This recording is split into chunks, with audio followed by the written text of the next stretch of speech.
this is Stephanie. And this is Brian. Welcome to our podcast, The Making and the Remaking of a Codependent Mind.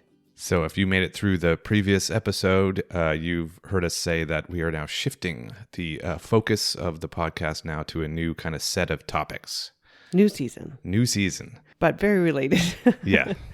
And the idea is that we talk about and understand codependency as a collection of habitual behaviors that seems to arise. This is how it happened for you. It seemed to arise from interpersonal stress in childhood. So trying to manage very stressful interpersonal situations as a child when you don't have a lot of skills to do that.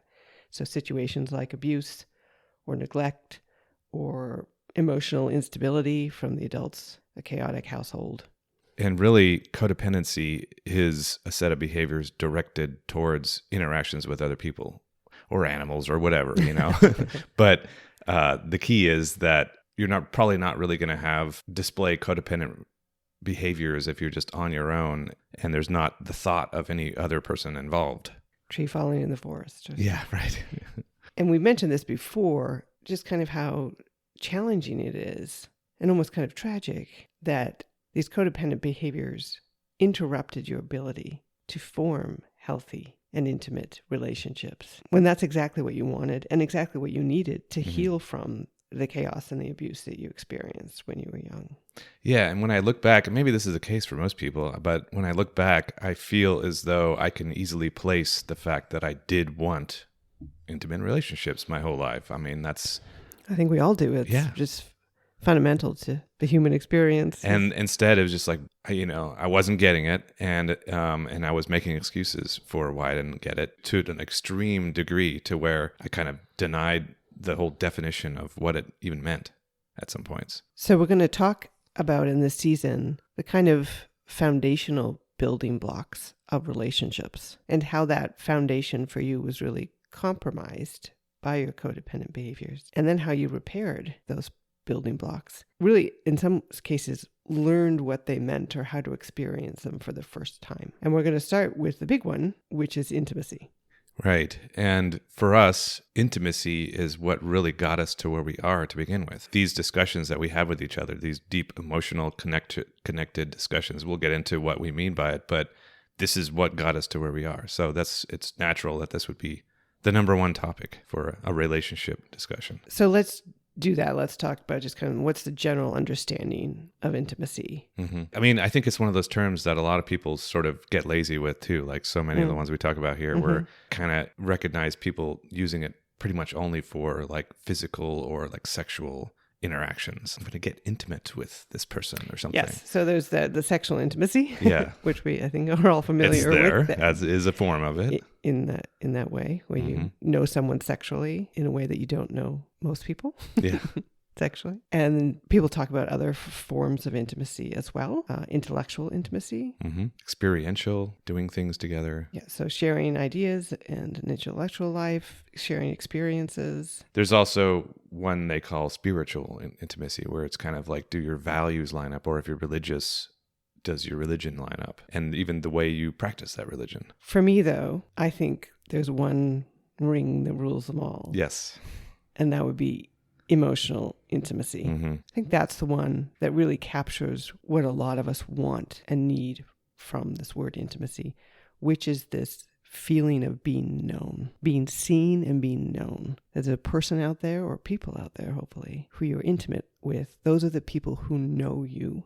Yeah. Who see your true self, who you allow to see your true self. And when you reveal yourself to them, respond in a positive way. And when you say no, you mean, just really no. That's the key here. Not, I know that you like to play pickleball or something like that. Or I know that you're, a liberal or something like that. There could be a lot of stuff behind that, but that's the key. What is behind that? Yes, I do play pickleball, but I don't know if I call myself a liberal.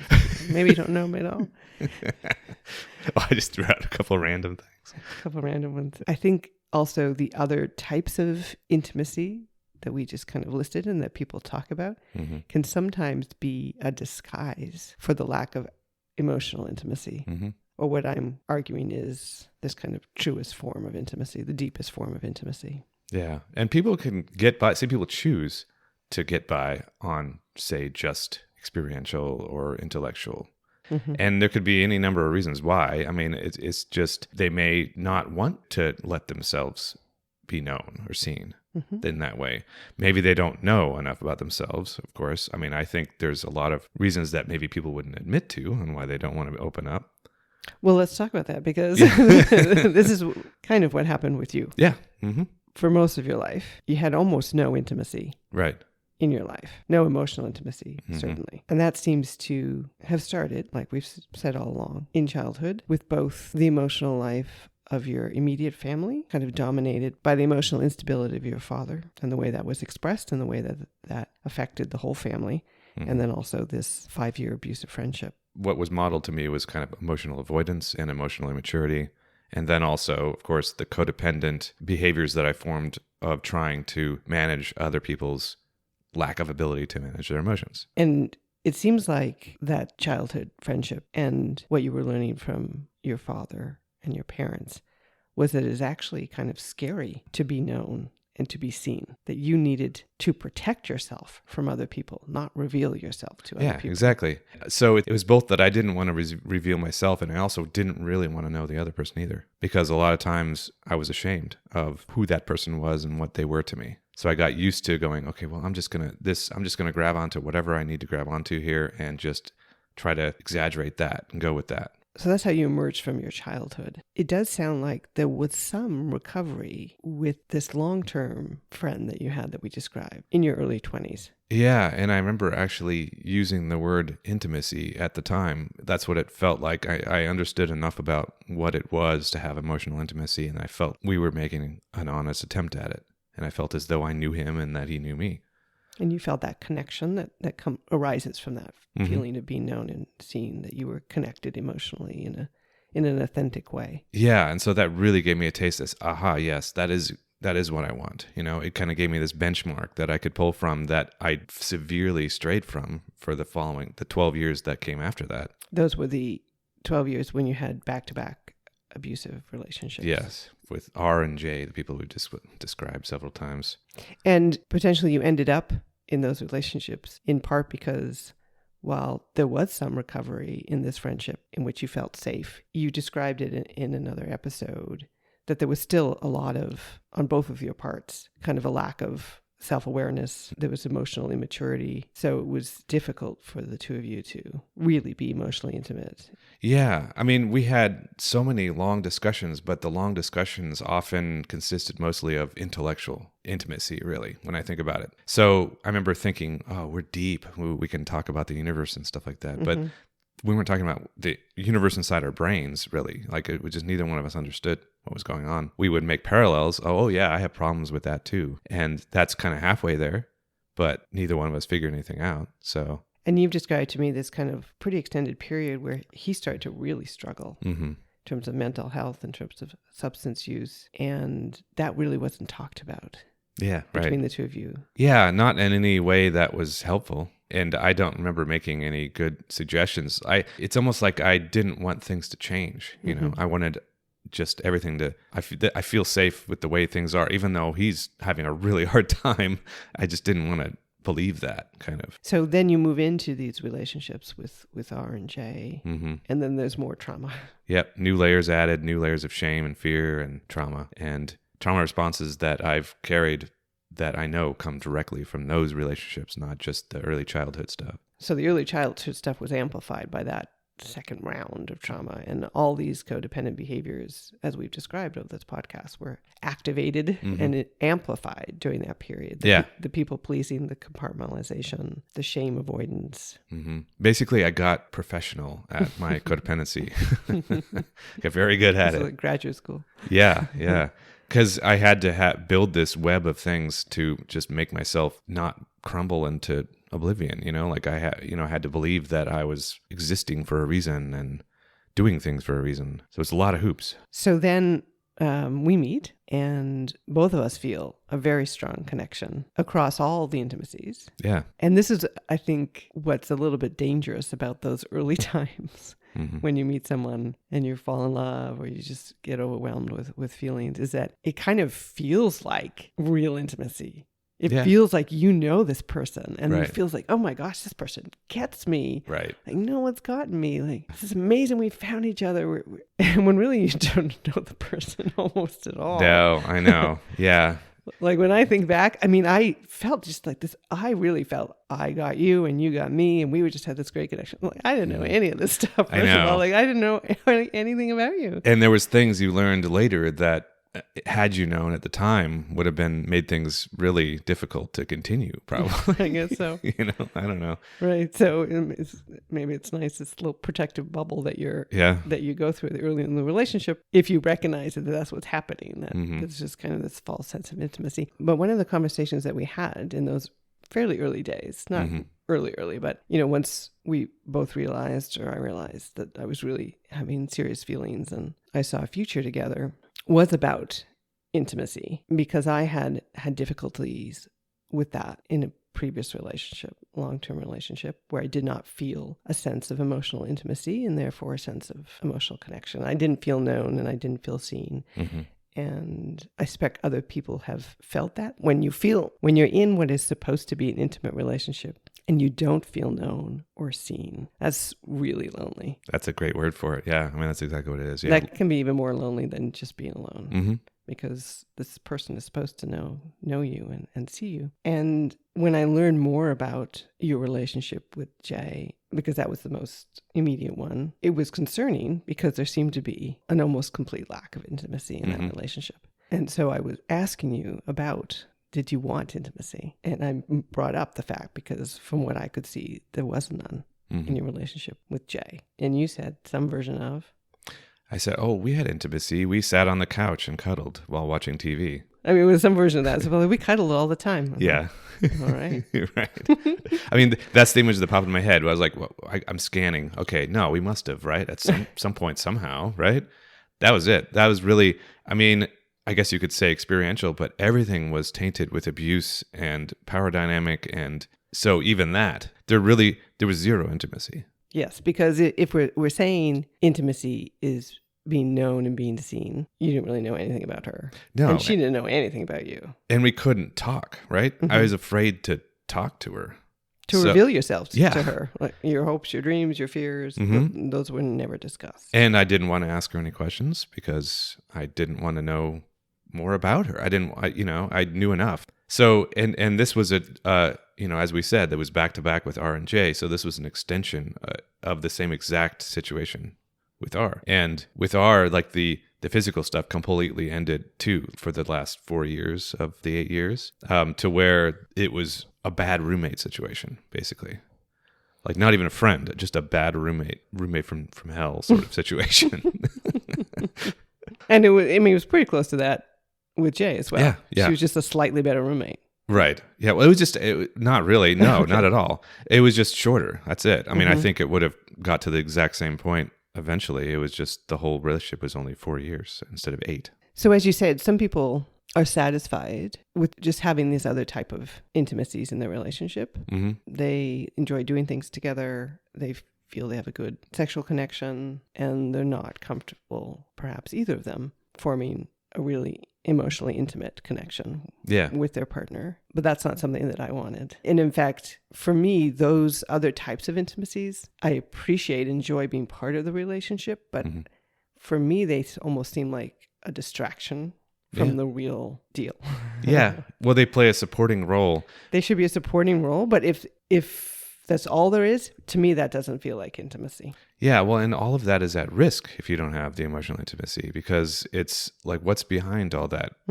I still suspect, I mean, this is going way out on a limb, but I think everybody probably to some extent does want emotional intimacy, but it's making excuses like we just explored with me. Basically, I just conveniently forgot about the most important part of intimacy throughout those 12 years. Because, as we said, I had it with that friend, and I even called it that. And I knew I wanted that. And then when I didn't have it and felt as though I was never, ever going to get it, I had to just go, well, I have this and that. And so I think that's what people wind up doing, is just like, well, this is good. we do things together. I enjoy spending time. We even have great sex life. But then, like when I say it's at risk, the sex life could be at risk because if you're not communicating your emotional wants and needs, then that may crumble at some point. And then you don't know why because you can't communicate about it. So this is something I wanted, and this is something you said you wanted, although there were a number of discussions about whether that was true. Yeah, right. I know. Because it was hard for me to take you at your word when you were still, again, saying that the relationship with Jay was fine. It was fine, even though there was zero intimacy. And my concern was it's hard to develop and maintain an emotionally intimate connection. It takes work. It can be scary. You have to be vulnerable. And if you're not really committed to it, you're going to probably not do that work and just fall back on these other intimacies to maintain the connection with me. And I was saying, well, that's not enough. Right. So, I mean, to my mind, I wanted you to really want it, not just like, yeah, sure, that sounds great, because that wasn't going to be enough. Right. And like we've said before, you were starting all of those conversations, all of the difficult conversations. So it's like, that's not giving you enough signs that I really did want this. It's just like, well, I can react when you bring up conversations, but that's not enough long term because it's not enough give and take. It does have to go both ways. So those were some of the challenges that we faced in creating this emotional connection and this sense of emotional intimacy that we now share. One of them was, as you're kind of alluding to, was trust. That could I trust you in knowing what you wanted and in saying what you felt? And could I trust me? And that became an issue as well, yes. Yeah. You started, when it started to become more clear to you how much compartmentalization and dishonesty and emotional suppression you had done, it was kind of, do I know myself enough to trust myself? Yeah. So the building blocks of emotional intimacy is somebody is knowing yourself to begin with. So if you don't have self-awareness and you don't know what your emotions are and how to interpret what you're feeling, what are you bringing to this emotional exchange? It's going to change. So part of the trust, building the trust, was that you're getting consistency from me. So there was a little bit of a problem with consistency in the beginning because I didn't know myself well enough. You'd ask me a difficult question and I'd just basically scan my body to see if I could figure out what I think the answer is, having never really thought about it before. And so when you ask me things like, what we just said about like, did you have intimacy in your previous life? And then in the previous episode, you mentioned the story about where you asked me what my basically minimum expectations were for relationships. And I came up with an answer because you asked me a question, but it wasn't something I thought about before. So I didn't make the parallel that I didn't actually have those things as I was saying it. It wasn't authentic. No. And so your answers would change. Right. When I asked you about intimacy in your relationship with Jay, your response was not an honest, authentic expression of your emotional life during those years. It was shame-based. It was, I can't admit that we didn't have any kind of intimacy. What does that say about this relationship? Or what does it say about me that I was in this relationship? So you just throw up this easy target. Oh, no, we cuddled on the couch all the time. Well, and just completely forgetting that what we're said, like the big emotional intimacy being the pinnacle, basically, being the glue that holds all of the intimacies together. This kind of goes to what, we had a shame venting episode, this shame-based communication, the problem that caused, right? So you respond to that out of shame of not having that intimacy and not wanting to reveal yourself to me that you were in this relationship that was completely dysfunctional. But then that got you into a whole bunch of other trouble. Yeah. Because then I was like, oh, this guy doesn't know what intimacy means. Or we have very different expectations for intimacy in a relationship. And then so we had weeks of discussion about the fact that you don't seem to know what intimacy is.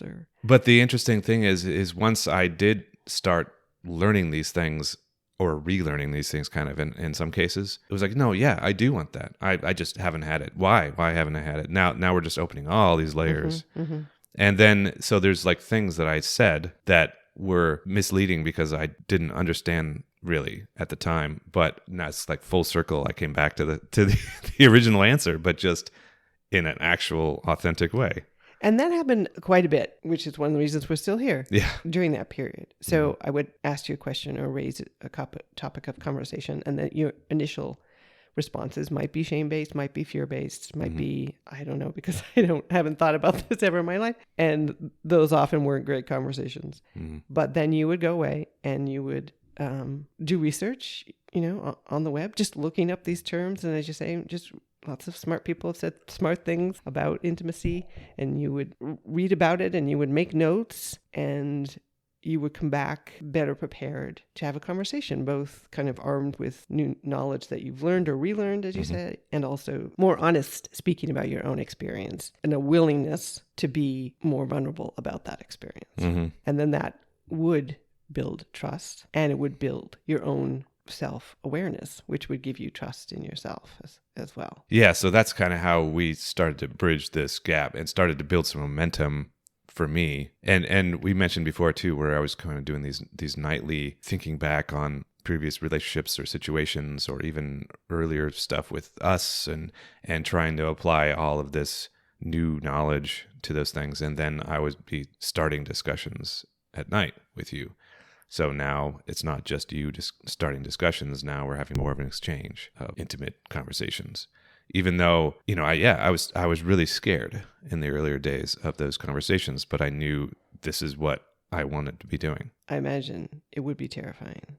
And I remember often the look of fear on your face when we were having these type of conversations. I think, though, most often that fear did not play out. That most often when you made yourself vulnerable and open to me and admitted things to me about yourself and your past, one of them being, I don't know and I don't understand. And it's upsetting to not understand and know yourself. You were met with, what you should be met with is understanding and compassion. And then so the fear gradually diminished, the fear of intimacy, which I think you didn't really even know that you had. Right.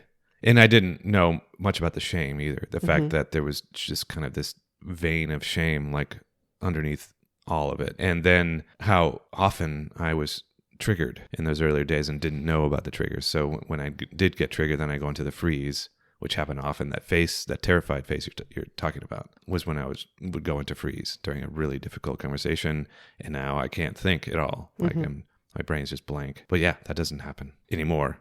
I get triggers, but I resolve them. And I think what happens now more, you experience what I call an intimacy high, something I certainly get when you have one of these conversations that is difficult because it's scary for both of you, because you're revealing vulnerabilities, and you get through it and you learn something about yourself and you learn something about the other person. You just feel like so powerful. Yeah, and I think we do a really good job of getting through those conversations, because some of them, even nowadays, can be very difficult. And it can seem sometimes in the moment like, oh man, are we going to get through this one? This is tough. We're both not enjoying this one here. And then we just keep at it and get to the satisfying resolution. And this is a difficulty too. A lack of self-awareness and self-knowledge is absolutely a barrier to intimacy. Yeah. That's what we're talking about. Because how can you be known if you don't know yourself? No, right. Yeah. What are you giving the other person? What are you showing? It's really hard to know yourself independent of other people. So a great way to learn about yourself is to put yourself in dialogue, authentic, real dialogue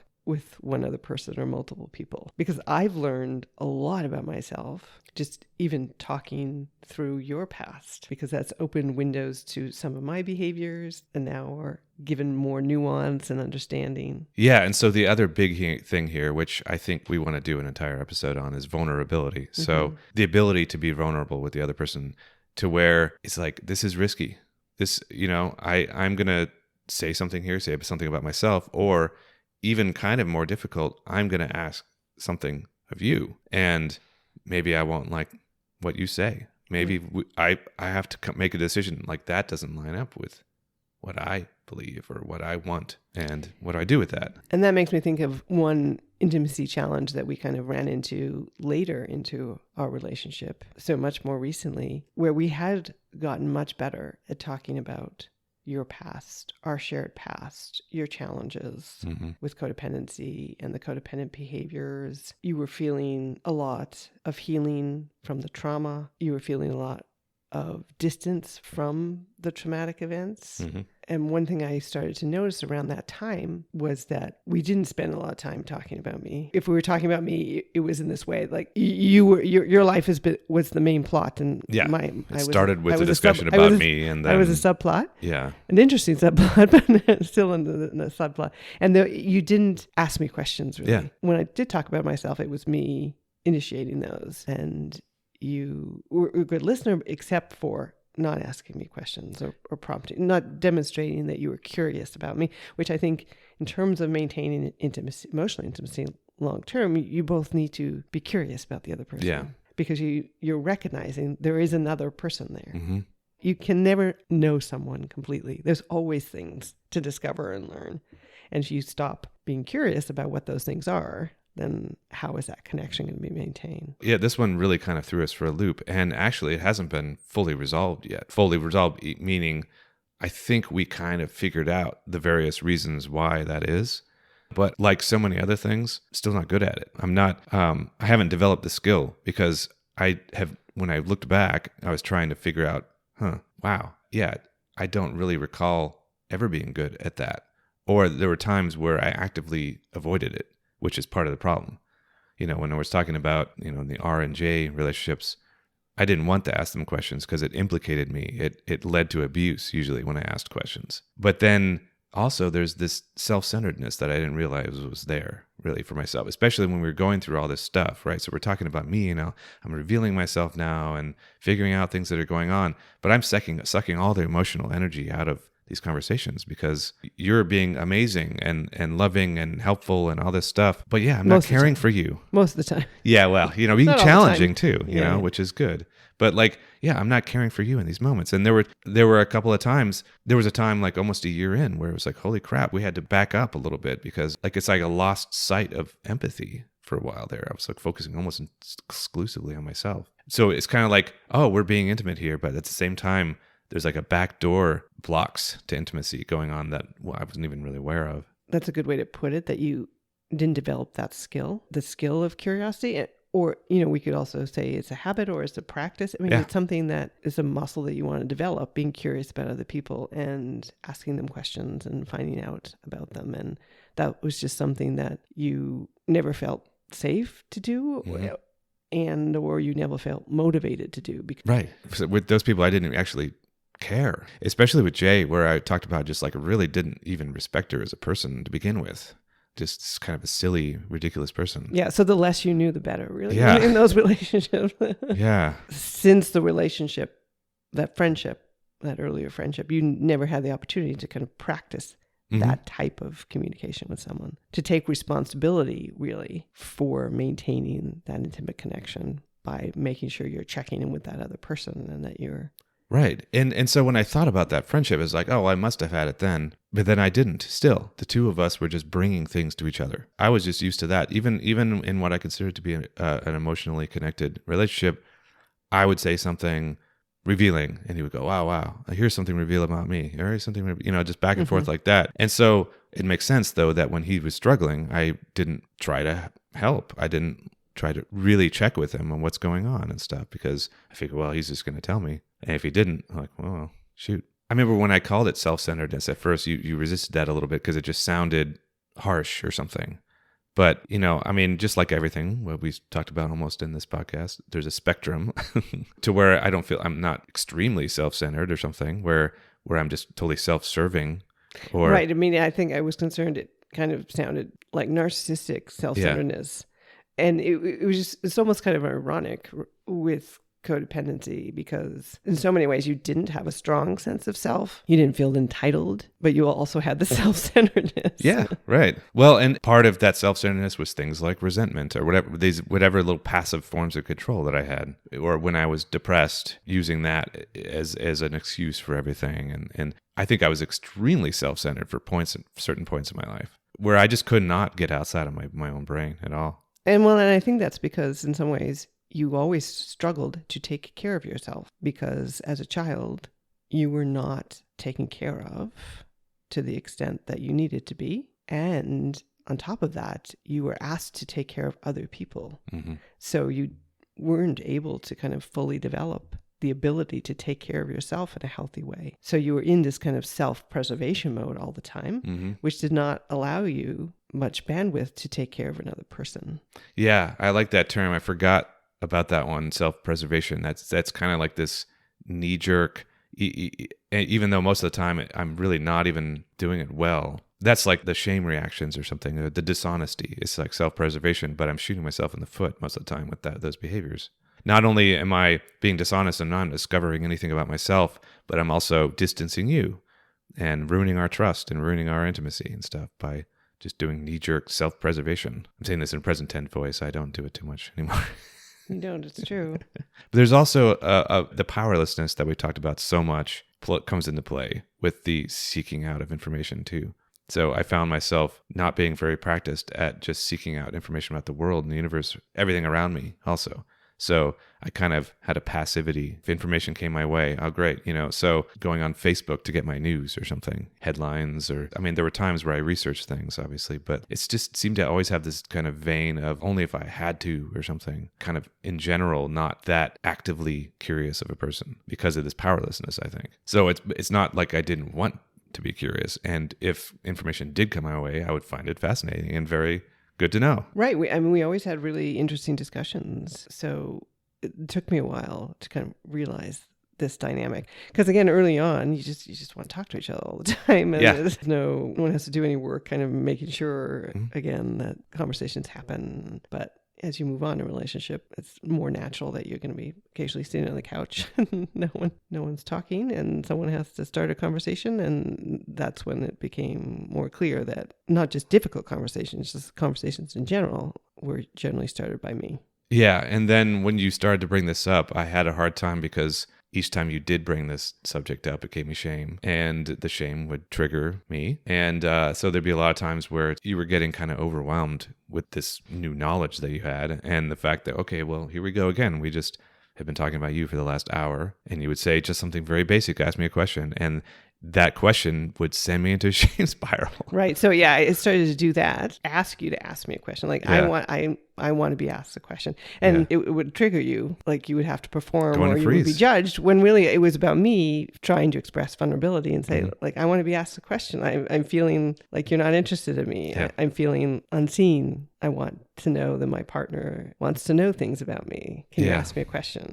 And the difficulty when I would get triggered, especially before we understood what the triggers were, but even after, the trigger compounds the situation. So I'm going into freeze and I can't think of a question because I'm in freeze. My brain's not working. And it looks like I'm not interested. It makes it even worse, right? You're like, oh, so you're not curious. Now you can't even think of one question? Right. Like, come on, really? But we talked our way through that as well. And that's something that you're practicing, as we're saying, and developing skills at.